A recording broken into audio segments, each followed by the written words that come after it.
Estamos de volta com a Ação Nacional. Hoje nós estamos conversando sobre a situação dos 12 meninos de um treinador de futebol que ficaram presos durante 18 dias em uma caverna da Tailândia. Para conversar sobre isso, eu recebo hoje aqui o professor Tiago Lourenço, que é fisiologista do Comitê Paralímpico Brasileiro, e a professora Joyce Yon, especialista em educação socioemocional do Instituto Brasileiro de Formação de Educadores. Nós conversamos um pouquinho no primeiro bloco sobre como aconteceu tudo isso, que consequências isso pode trazer física e emocionalmente para os meninos que estavam lá dentro. Agora a gente vai ver como foi o resgate deles, como que eles saíram dessa caverna lá da Tailândia 18 dias depois de terem ficado presos. Olha só. Boas notícias chegam da Tailândia nesta terça-feira. As equipes já retomaram os resgates na caverna de Tan Luang e espera-se que o restante do grupo de meninos e o treinador de futebol sejam retirados em segurança nas próximas horas. Pelo menos 3 já teriam saído da caverna. A complicada missão teve início no domingo com a retirada de 4 meninos e outros 4 no dia seguinte. Restaram para este último dia de resgate 5 pessoas. As autoridades falaram sobre o estado de saúde dos meninos que já estão no hospital.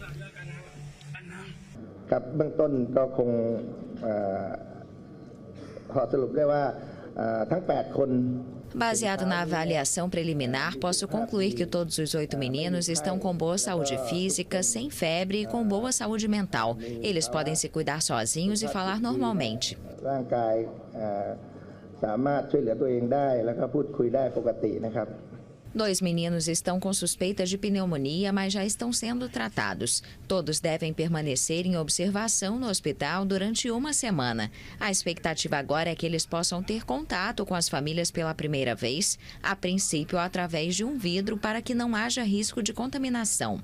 Os meninos e o técnico do time de futebol juvenil Javali Selvagens passaram 9 dias na caverna inundada até que 2 mergulhadores britânicos conseguiram localizar o grupo. Depois foram dias até que as autoridades decidissem como fazer a perigosa retirada. A possibilidade de novas chuvas obrigou a antecipação do resgate. Agora a gente já sabe também que as 13 pessoas saíram em segurança da caverna, foram 3 dias de resgate, deu tudo certo, graças a Deus, o mundo inteiro acompanhou isso com muita apreensão.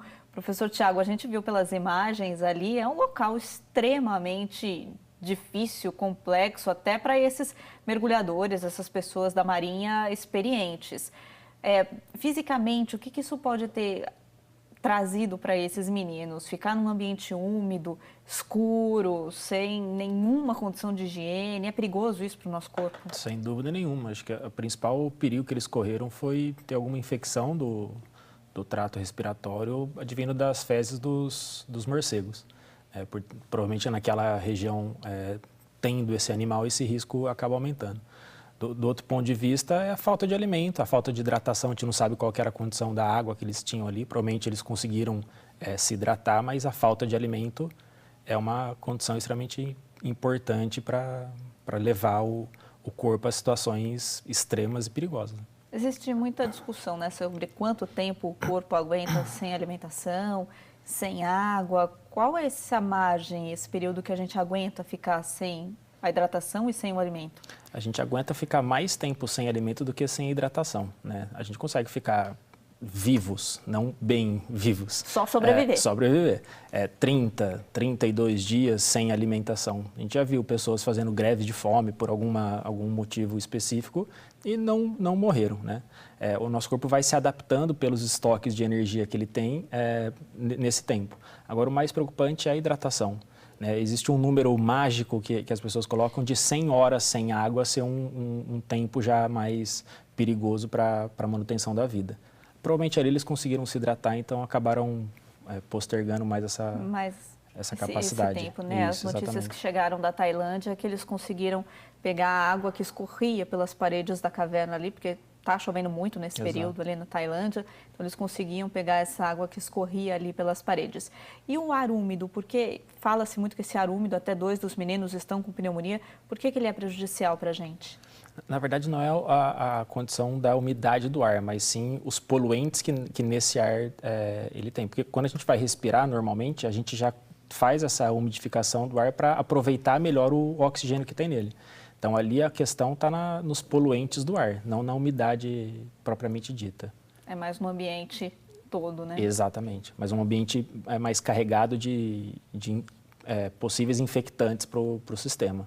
E agora, daqui para frente, o acompanhamento deles, médico, vai ter que ser intenso por algum tempo? Até quando que essas consequências físicas podem aparecer para eles? Nos próximos 3, 4, até 5 meses, os médicos vão acabar estando mais perto deles para justamente ver se essas infecções se instalaram e se instalaram foram combatidas pelo sistema ou não, né? Porque as consequências de uma infecção respiratória, elas não são muitas vezes agudas, elas são mais crônicas, elas demoram mais para acontecer. Então, provavelmente pelos próximos 6 meses, vamos colocar que eles vão ser bem monitorados pelos médicos, sem dúvida. A gente vai falar já mais também do oxigênio, tá? Mas, professora Joyce, eu queria perguntar sobre essa condição emocional deles, de estresse, de ansiedade, de não saber quando iam ser resgatados, encontrados, e aí foram encontrados, quando que vão conseguir sair da caverna. A gente consome mais energia numa situação dessa? Muito. Mais do que a normal? Mais do que a normal e, diferente do físico, né, essa questão emocional pode aparecer até 4 anos depois. Ou, né, a gente não tem muito controle. Então, por isso que... Agora, eles têm uma vantagem que a questão da meditação na Tailândia, toda essa questão espiritual, que é uma prática comum no país, né? E eles vão ter que se blindar agora, trabalhando uma série de questões espirituais e psicológicas para enfrentar o dia a dia. São adolescentes, né? Que vão voltar para a escola, né? Então... Bom, a mídia vai ficar muito em cima deles. Eles vão ganhar até uma fama, ganharam, né? Uma fama repentina que pode ser prejudicial, inclusive, para eles. E que eles também vão ter que saber usar, né? Tirando proveito disso, contar história, o que a gente estava falando sobre a mídia social. Você dá voz para boas histórias, e essa vai ser uma ótima história, né? Até você falou sobre meditação, as notícias que a gente tem é que o treinador que estava ali junto com esse grupo é um ex-monge budista e tem prática diária de meditação e usou isso com os garotos dentro da caverna. Essencial, isso até para a sobrevivência deles, para deixar o corpo num estágio de relaxamento. Nossa, essencial. Você imagina você passar... Porque o dia parecia uma eternidade, né? E sem contato com ninguém, sem nada, só ali olhando aquele escuro e o medo, né?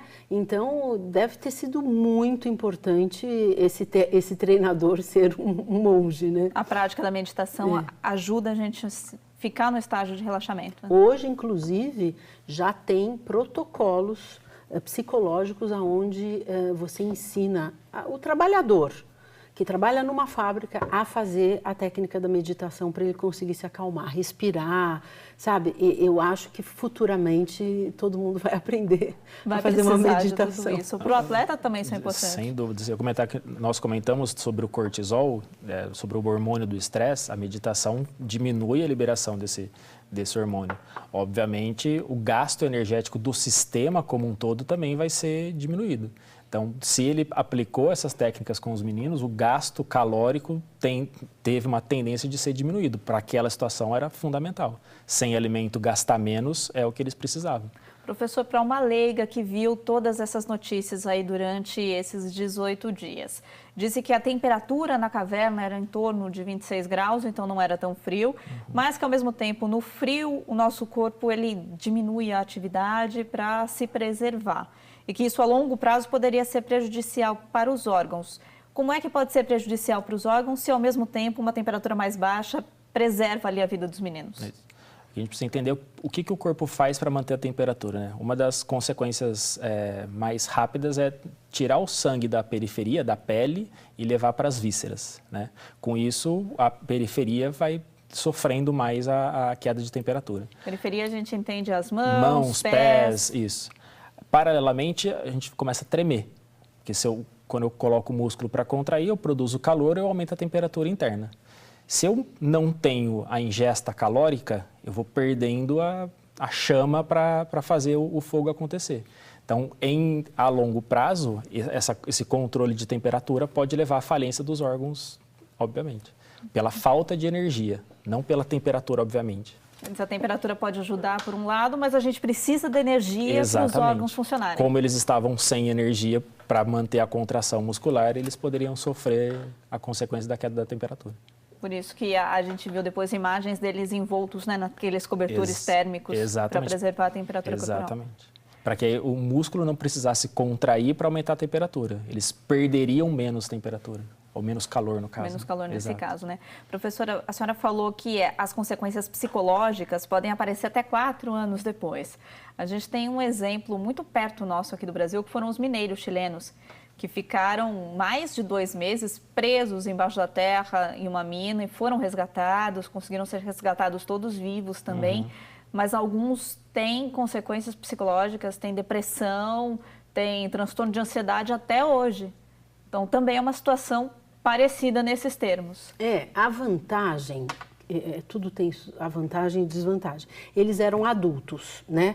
Então, eles tinham mais... Essa é uma vantagem para eles. Eles tinham mais experiência de vida. A adolescência é uma fase de crise previsível porque o cérebro vai aprender a funcionar através do que o Piaget chama de hipótese dedutiva. Então, eu faço uma hipótese da realidade. Por isso que o adolescente não vê mais o pai como herói.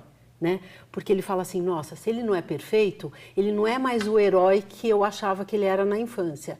Então você percebe que o adolescente entra em crise porque a forma como ele está olhando o mundo é uma forma diferente, através de uma percepção cognitiva que ele antes não tinha essa habilidade. Então, que pode trazer um maior risco, né? Porque ali ele pode achar que o perigo é muito maior e que ele não vai sair vivo.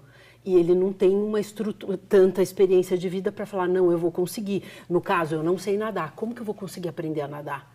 Então, eu acho que a responsabilidade desse técnico deve ter sido tão intensa.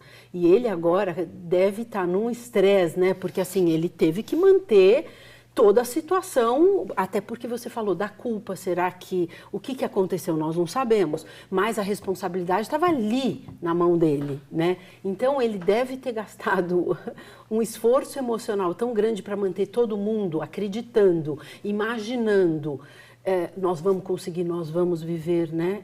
Para os meninos conseguirem embarcar nessa. Tanto que os médicos que chegaram ali na caverna, os mergulhadores, disseram que quem estava em pior estado de saúde era exatamente o treinador. Ele se privou mais de alimentação, que eles tinham levado ali um pouquinho de alimentação e de água, e ficou nesse esforço intenso para manter essas crianças bem física e emocionalmente até chegar ao resgate. Então, a gente tem falado muito dos meninos, mas o treinador com certeza vai precisar de um cuidado físico e emocional muito grande também. A gente vai voltar a falar sobre isso, vamos falar mais sobre a alimentação, os próximos cuidados desses meninos e do oxigênio também. A gente fala sobre água, sobre comida, mas o oxigênio dentro da caverna era muito escasso. A gente vai voltar a falar sobre isso no próximo bloco. Até já!